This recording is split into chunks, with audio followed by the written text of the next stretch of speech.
I just rode the White Rim Road in Canyonlands National Park in Utah, if you're not familiar with it, which, to be honest, neither was I until about 2 months ago, when a group of friends invited me to join them on a 3-day bikepacking trip to conquer this 100-mile route in the Island in the Sky district of Canyonlands National Park. Now, this is a permitted ride. You have to have a permit to do it if you're planning on spending the night, at least one night, which you should because it's 100 very difficult miles. And if you do that in a day, you're a monster. I don't know what to say. My friends and I did it in 3 days, meaning we spent 2 nights out there. And this was a supported trip, meaning we had a support vehicle accompanying us throughout the 3 days, carrying all of our heavy gear and extra water because, FYI, there is almost no water out there. If you want to know how to do the ride, including how to get permits and when, what to pack, the interesting things you might see along the way, then make sure to subscribe because we've got a full video about the whole experience coming next week. But I wanted to go ahead and go over sort of an abbreviated gear list since I just got back and it's all fresh in my mind. I wanted to talk about what I brought with me, what I packed, what I would bring again, what maybe I wouldn't bring again, if anything, and what I highly recommend that you pack if you are planning a White Rim route, or in general, really any cool weather backpacking route. Now, I did do this trip in early November, so it was mostly sunny, but quite cool in sort of central eastern Utah. So that explains some of the layers here. If you're going in the summer, your clothing kit's gonna look very different. But let's start with clothing, actually, because I was really happy with what I brought. I have some of it here. So on the bottom half, I loved my Shredly pants. I just got these to test. Sorry dudes, Shredly only makes mountain bike apparel for women, but their all-time pants are like my all-time favorite. They're stretchy. They have perforated panels on the legs to help with breathability. They have zippers up the calf and ankle so you can get them on and off easily, and they even leave room for knee pads underneath, which I didn't wear on this ride. It wasn't really necessary, but that's nice for other types of riding. They also have plenty of pockets, which utmost importance. I always had stuff in all of the pockets, so I was super grateful for that. But these are my new favorite riding pants for cool weather, so 2 thumbs up. I also wore Shredly's new jacket, which isn't waterproof, but it's water resistant and windproof, and it's plenty stretchy. It has breathable panels on the back so that airflow can move a little bit, but it really blocked a lot of the cold air that was rushing by as we're going fast downhill. So that was really nice. I almost never felt overheated, even when I was sweating a little bit on long, continuous climbs. It was super nice. Again, lots of pockets, very roomy, my new favorite riding jacket. Under that, I had my base layer of just like a synthetic long sleeve shirt to help keep the sun off and keep me warm on the cooler days, like in the mornings and the evenings, plus a fleece. This one was the Patagonia Air One fleece because that's nice and pretty breathable, but also pretty cozy. So that was nice to have as a mid layer, which, you know, I was able to take on and off depending on what the temperature was doing throughout the day. Of course, insulation on my extremities was important. So a lot of the time I wore this nice thin stretchy cap from Headpiece, which is a really cool company. And they make lots of colorful, cool designs, really sustainable and socially responsible company. But this fit beautifully, even under a little, you know, like cycling cap that I like to keep the sun out of my eyes. But I liked this really well. Plus it layered under a heavier beanie at night if I was cold. So that was nice.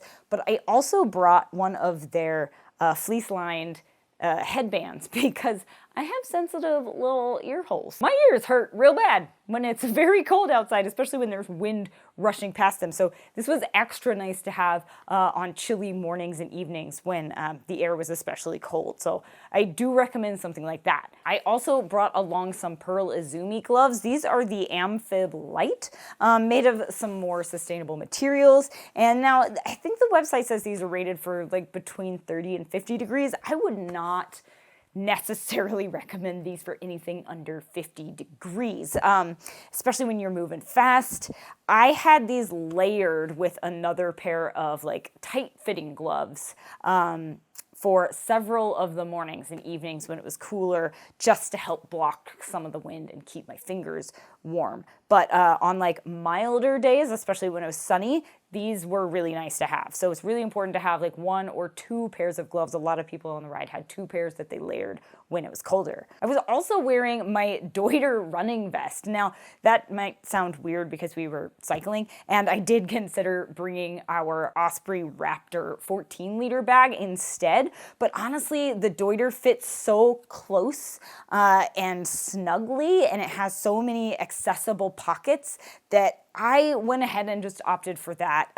There was still plenty of room to keep electrolytes like my Tailwind Nutrition, endurance fuel. I had snacks in those pockets, lip balm, sunscreen, all kinds of things in all of those pockets on that vest. And I was even able to stuff in like a jacket or my fleece layer if I took it off as I warmed up. So that ended up being plenty of room, in addition to like a little bike frame bag that I had attached to my top tube for like quick grab items that I wanted to keep handy, like a first aid kit or repair tools. It also held my water reservoir, so I usually carried about 1.5 to 2 liters for the afternoon of riding, and that was generally plenty because it was cooler outside. So between that and a small water bottle that I kept stashed on my frame for electrolytes and things, that was plenty of water for most ride days. And of course you can't go bike packing without a bike. For this ride, I used the REI Co-op DRT 1.3, or DIRT 1.3 if you prefer. So this is REI's own brand of bike, and they do make hardtail and a full suspension, as well as plenty of other road and gravel bikes. But I thought a full suspension would actually be the right choice for a trail like this because there are lots of ups and downs, and a full suspension tends to be a little less efficient when you're working hard pedaling uphill. Full disclosure, I was wrong about that. I definitely recommend a full suspension, which fortunately REI Co-op does make. So we'll link to both bikes in the description below. That said, I was never concerned about this hardtail being able to handle any of the rough terrain. It was mostly my butt that really paid the price for choosing a hardtail over a full suspension. And honestly, based on the number of rocks and things, a full suspension would have been probably more efficient because you would have been able to pedal easier while sitting in the saddle over some of that rough stuff. That said, this bike performed admirably, obviously needs a cleaning now, but I can absolutely recommend this as a solid option for all kinds of riding, including bike packing. Maybe just not on the white rim. Go with the full suspension, okay? I also kept a blinder bike light from Nog in my bike bag at all times because we did have some longer days. The first day we got started really late, so we were rolling into camp. It was going to be right around sunset. This ended up not being necessary because I also had a headlamp for camp, but I was really glad I had it because if I had been riding for about 10 or 15 more minutes on the second day when we rode 50 miles, I definitely would have needed this. So I highly recommend a really bright bike light like the blinder from Nog. This is my favorite. As for other gear, while there are drop toilets at most of the campgrounds along the way, if you have to go in between those, you're not allowed to dig a cat hole. And if you're curious about the difference between cat holes and wag bags and how to go to the bathroom in the woods, we'll link to a video we did all about that. You're not allowed to dig a cat hole in Canyonlands National Park. You have to bring a wag bag. And these are my new favorite. They're from Packed Outdoors, and they come with your whole wag bag system, plus 2 compressed wipes that you just add a few drops of water and they become wet wipes, and little hand sanitizer wipes. So everything you need is right here and ready to go in case you have to poo in the wilderness in the desert. It happens, you know? First rule of leave no trace.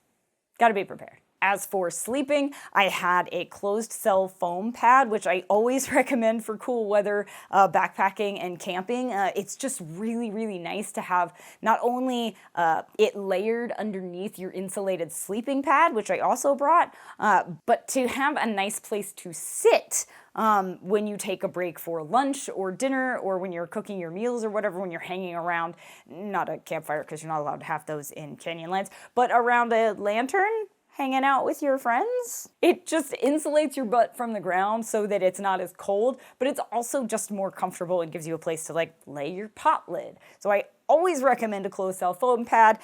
In the cooler weather, you're gonna want an insulated inflatable sleeping pad as opposed to a non-insulated version. And then make sure you have a sleeping bag that's rated for at least the temperature lows. That's rated for at least the lowest temperature you're planning on experiencing. The bag I had, I was a little worried it wasn't quite gonna be warm enough, so I also brought my Selk wearable sleeping bag, which turned out to be awesome, because in the chilly evenings and mornings, I could just wander around camp, cook meals, and hang out with my buddies in my wearable sleeping bag. I was never cold, and then I could also wear it inside my 15-degree bag so that I was nice and cozy all night long. The tent I tested out was the MSR Hubba Hubba. Now, this is the ultralight bike packing version of this tent, and frankly, I quite like it. The only thing that I was on the fence about was how wide it is. A lot of bike packing tents try to make their poles shorter so that you can better attach it to the handlebars of your bike without it like going all the way out to the brake levers.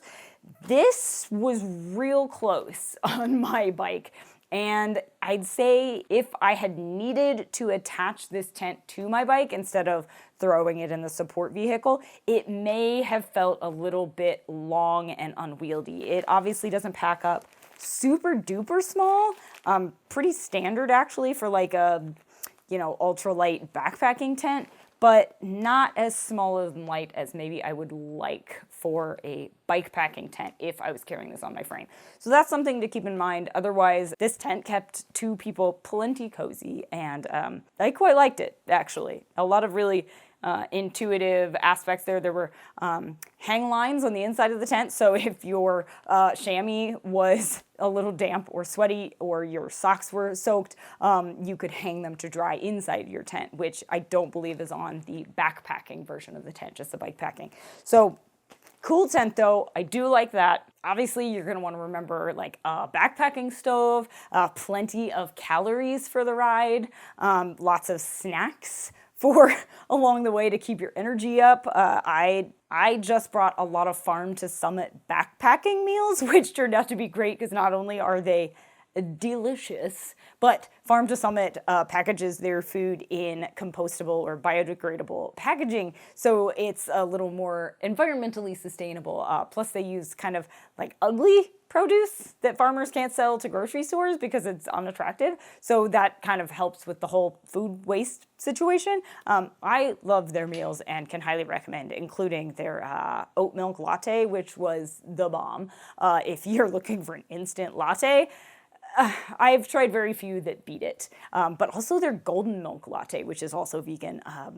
So good to have in the evenings when it's chilly and dark and you just want like a toasty hot beverage. Don't forget your camp slippers, because you're gonna wanna kick off those bike shoes as soon as you get to camp at the end of the day. Cozy sleeping apparel, and don't forget to stay hydrated. Once again, if you want to see how the whole trip transpired, you definitely should stick around and subscribe, because we'll be publishing that video soon. And if you have any questions about what you should or shouldn't bring on your white rim backpacking trip, drop them in the comments. Happy to answer. Then get on your bikes and wander on.